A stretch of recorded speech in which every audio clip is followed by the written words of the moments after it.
ஜனாதிபதியின் யாழ் வருகைக்கு யாழ் பல்கலைக்கழக ஊழியர் சங்கம் கண்டனம்.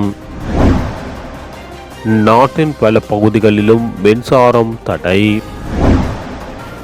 வெசாக் பண்டிகையை முன்னிட்டு கைதிகளுக்கு பொது மன்னிப்பு.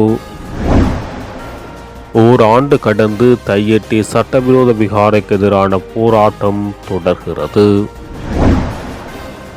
வலிகாமம் வடக்கில் விடுவிக்கப்பட்ட நிலங்களுக்குள் செல்ல தடை விதிப்பு.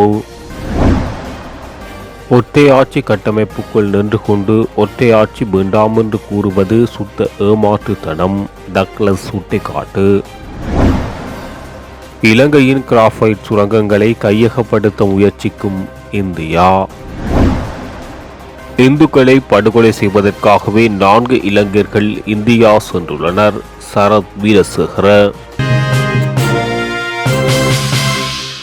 யாழ்ப்பாண பல்கலைக்கழக மருத்துவ பீட கட்டிடம் ஒன்றை திறந்து வைப்பதற்காக யாழ்ப்பாணம் வருகை தரும் ஜனாதிபதி ரணில் விக்ரமசிங்கவுக்கு யாழ்ப்பாண பல்கலைக்கழக ஊழியர் சங்கம் கண்டனம் தெரிவித்துள்ளது. யாழ் ஊடக மையத்தில் நேற்று இடம்பெற்ற ஊடகவியலாளர் சந்திப்பில் இந்த கண்டனம் வெளியிடப்பட்டுள்ளது. பெயர் தங்கராஜா, யாழ்ப்பாண பல்கலைக்கழக ஊழியர் சங்க தலைவர்.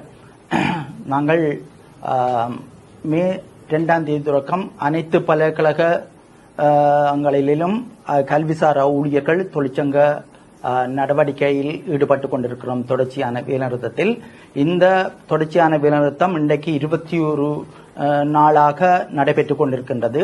இந்த போராட்டமானது இன்று நேற்று தொடங்கின போராட்டம் அல்ல, பல வருட காலமாக 2016 இருந்து எமது கோரிக்கைகளை நிறைவேற்றாமல் உயர்கல்வி அமைச்சும் பல்கலை மானியான குழுவும் நிதியமைச்சரும் இதை இழுத்தடிப்பு செய்து கொண்டு பேச்சுவார்த்தை என்ற போர்வேல பல காலமாக நாங்கள் இந்த போராட்டத்தை முன்னெடுக்க வேண்டிய சூழ்நிலையில தள்ளி போட்டு, பொருளாதார சூழ்நிலையில தள்ளி போட்டு நாங்கள் இந்த நிலைக்கு நாங்கள் தொடர்ச்சியான வேலைநிறுத்தத்துக்கு இந்த மே 2 இறங்கி இருக்கிறோம். இந்த வகையில நாங்கள் அனைத்து பல்கலைக்கழகத்திலும் 12,000க்கும் மேற்பட்ட தொழிலாளர்கள் இந்த போராட்டத்தில் களத்தில் குதித்திருக்கிறார்கள். அவர்களின் வாழ்வாதார பிரச்சனை இந்த போராட்டம். இதை எந்த வகையிலும் ஒவ்வொரு கம்யூனிட்டியில் போடுறது, நிதியமைச்சரோட கதைக்கிறோம், திரைசேரியில கதைக்கிறோம் என்ற சொல்பதங்களை பாவிச்சு கொண்டு எமது போராட்டத்தை இழுத்தடிப்பு செய்து கொண்டிருக்கின்ற பல்கலை மானியான குழுவும் உயர்கல்வி அமைச்சும் இன்று யாழ்ப்பாண பல்கலைக்கழகத்தில மருத்துவபீடத்தில ஒரு திறப்பு விழாவுக்கு சகலரையும் அழைத்துக் கொண்டு வருவதை வன்மையாக கண்டிக்கின்றோம். இந்த நிலையில் அனைத்து பல்கலைக்கழகங்களிலும் மாணவர்களின் கல்வி பாதிக்கப்பட்டிருக்கின்றது. 12,000க்கும் மேற்பட்ட ஊழியர்கள் பணியாளர்களின் சம்பளம் இல்லாத வாழ்வாதார பிரச்சனை ஓடிக்கொண்டிருக்கிறது. எந்த பேச்சுவார்த்தைகளிலும் எந்த தீர்வு தராத நிலையில் இவர்கள் யாழ்ப்பாணத்தில் வந்து இந்த திறப்பு விழாவை செய்வது என்றது எமக்கு ஒரு அதிர்ச்சியை தந்திருக்கிறது. ஏனென்றால் நாங்கள் இன்று போராடி கொண்டிருக்கின்றோம். இந்த மருத்துவ பீடத்தின் ஒரு அங்கத்தை ஒரு கிளையை திறந்து வைக்கிறதுக்கு கௌரவ ஜனாதிபதி ரணில் விக்ரமசிங்கவும் இதில் கலந்து கொண்டிருக்கிறார். ஆனால் அன்பாக வேண்டிக் கொள்கிறோம், நீங்கள் நிதியமைச்சர் என்ற நிலையிலும் உயர்கல்வி அமைச்சர் தவறுகளை சுட்டிக்காட்டி ஜனாதிபதி என்ற முறையில எமது போராட்டத்தின் வலுவை ஏற்றுக்கொண்ட விடயங்களை நீங்கள் இன்று நிதி பிரச்சனை இருந்தால் கூட எமது ஜாயின்ட் கமிட்டியோ அல்லது பெர்ரேஜனையோ கூப்பிட்டு ஒரு பேச்சுவார்த்தை மூலம் இதுக்கு ஒரு தீர்வு காண வேணும். இந்த நிலையில தான் நாங்கள் இந்த பணியை தொடர முடியும். ஆகவே இதுல ஜனாதிபதியை அன்பாக கேட்டுக்கொள்கிறேன். இந்த திறப்பு விழாவுக்கு முக்கியத்துவம் கொடுக்கிற நீங்கள் ஏன் இந்த 12,000 ஊழியர்களின் சம்பள முரண்பாட்டையும் சம்பள அதிகரிப்பையும் நிராகரிக்கிறீர்கள்? தயவு செய்து இந்த நிலைக்கு நீங்கள் போகாமல் கௌரவமாக எமது தொழிற்சங்க சம்மேளனத்தையும் கூட்டுக்குழுவையும் சந்திக்கிறதுக்கான வாய்ப்பை கொடுத்து இந்த பேச்சுவார்த்தைக்கு முன்னின்று இந்த நமக்கு கிடைக்க வேண்டிய சலுகைகளையும் எங்களுக்கு வேண்டிய சம்பள உயர்வையும் நிலுவையையும் வழங்குவதற்கு ஆவண செய்ய வேண்டும் என்று இந்த சந்தர்ப்பத்தில் நான் கூறிக்கொள்ள விரும்புகின்றேன்.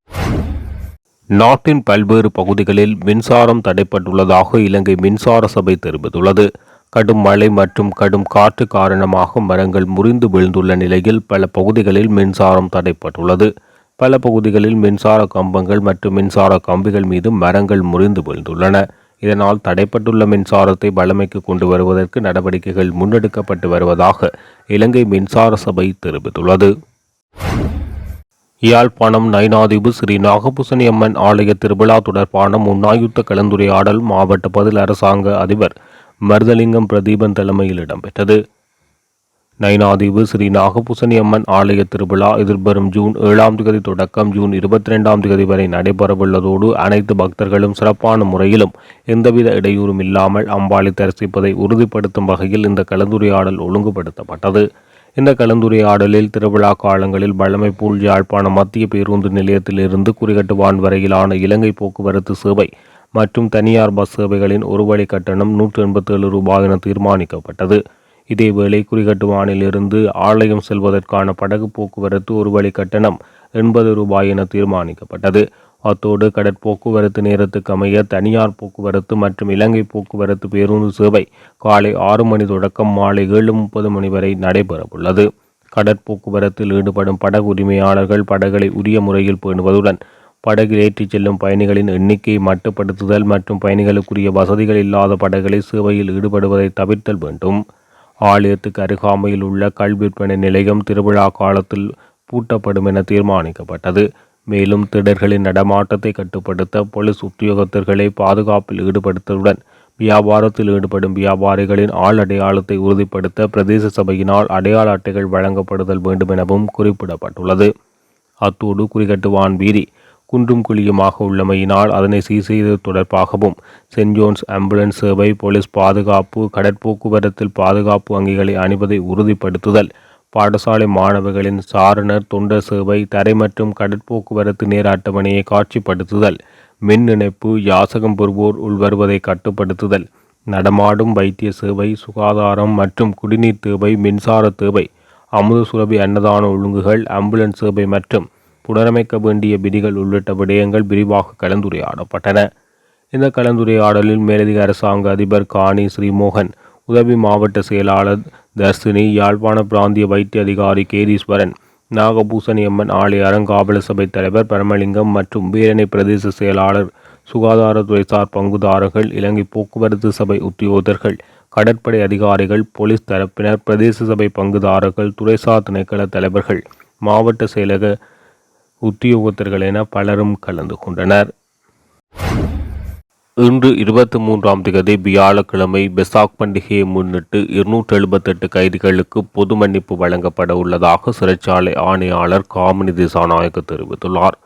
அரசியலமைப்பின் 34வது சரத்தில் வழங்கப்பட்டுள்ள அதிகாரங்களுக்கு அமைய ஜனாதிபதி கைதிகளுக்கு விசேட பொது மன்னிப்பு வழங்குவார் என சிறைச்சாலைகள் திணைக்களம் தெரிவித்துள்ளது. 2 சிறப்பு நிபந்தனைகளின் கீழ் கைதிகளுக்கு அரசு பொது மன்னிப்பு வழங்கப்படும். அதன்படி வியாழக்கிழமை தீவு முழுவதிலும் உள்ள அனைத்து சிறைகளிலும் உள்ள 278 கைதிகளை விடுதலை செய்ய திட்டமிடப்பட்டுள்ளது. வெலிக்கடை சிறைச்சாலையில் இருந்து 15 கைதிகளும், மகர சிறைச்சாலையில் இருந்து 37 கைதிகளும் விடுவிக்கப்பட உள்ளதாக தெரிவிக்கப்பட்டுள்ளது. விடுதலை செய்யப்பட்ட கைதிகளில் 10 பெண் கைதிகள் இருப்பதாக சிறைத்துறை ஆணையாளர் காமினி திசாநாயக்க தெரிவித்துள்ளார். சட்டவிரோத தையிட்டி திஸ்ஸவிகாரிக்கு எதிரான போராட்டம் நேற்றைய தினம் மீண்டும் ஆரம்பமானது. நேற்றைய தினம் ஆரம்பமான இந்த போராட்டம் எதிர்வரும் வெள்ளிக்கிழமை வரை தொடர்ந்து இடம்பெறும் என தமிழ் தேசிய மக்கள் முன்னணியின் ஊடக பேச்சாளர் கனகரத்னம் சுகாஸ் தெரிவித்துள்ளார். குறித்த விகாரியில் ஒவ்வொரு பௌர்ணமி தினத்திலும் வழிபாடுகள் முன்னெடுக்கப்பட்டு வருகின்ற நிலையில் ஒவ்வொரு பௌர்ணமி தினத்திலும் தமிழ் தேசிய மக்கள் முன்னணியின் ஏற்பாட்டில் போராட்டம் முன்னெடுக்கப்பட்டு வருகின்றது. நேற்றைய போராட்டத்தில் தமிழ் தேசிய மக்கள் முன்னணியின் ஊடக பேச்சாளர் கனகரத்னம் சுகாஸ், கட்சியின் உறுப்பினர்கள், மக்கள் கலந்து கொண்டனர். பலிகாமம் வடக்கில் அண்மையில் விடுவித்த நிலங்களுக்குள் வெடிபொருட்கள் இருக்கின்றன என தெரிவித்து அந்த பகுதிகளுக்குள் செல்ல இராணுவத்தினரால் தடை விதிக்கப்பட்டுள்ளது. ஜனாதிபதி ரணில் விக்ரமசிங்கவால் கடந்த மார்ச் 22ஆம் தேதி பசாபலான் மற்றும் பலாலி ஆகிய கிராமங்களான ஜே 244, 245, 252, 253, 254 ஆகிய கிராம சேவர் பிரிவுகளில் இருந்து 234 ஏக்கர் காணிகள் விடுவிக்கப்படுகின்றன என அறிவிக்கப்பட்டது. நில உரிமையாளர்களும் அழைக்கப்பட்டு நிகழ்வுகள் இடம்பெற்றன. இருந்தபோதும் அந்த நிலங்களுக்கான பாதை விடுவிக்கப்படவில்லை. இராணுவ முட்கம்பி வேலிகள் அகற்றப்படவில்லை. இவ்வாறு விடுவிக்கப்பட்ட நிலங்களை உரிமையாளர்கள் இராணுவ சோதனை சாவடி ஊடாக 5 கிலோமீட்டர் தூரம் கால்நடையாக பயணித்தே பார்வையிட அனுமதிக்கப்பட்டனர். இந்த விடயத்தை நிலங்களின் உரிமையாளர்கள் வடக்கு மாகாண ஆளுநரின் கவனத்துக்கு கொண்டு சென்றனர். இதனால் விடுவிக்கப்பட்ட நிலங்களுக்கு பாதை திறக்கப்பட்ட போதும் முட்கம்பி வேலிகள் அகற்றப்படாமல் காணப்பட்டன. முட்கம்பிகள் அகற்றப்படாமல் ஏதேனும் காரணத்தை கூறி விடுவிப்பு செய்ததாக கூறப்படும் நிலங்களை படையினர் மீள ஆக்கிரமிக்கக்கூடும் என அஞ்சுவதாக அண்மையில் யாழ்ப்பாணத்துக்கு வருகை தந்த அமெரிக்க தூதுவரிடம் நிலங்களின் உரிமையாளர்கள் அச்சம் தெரிவித்தனர்.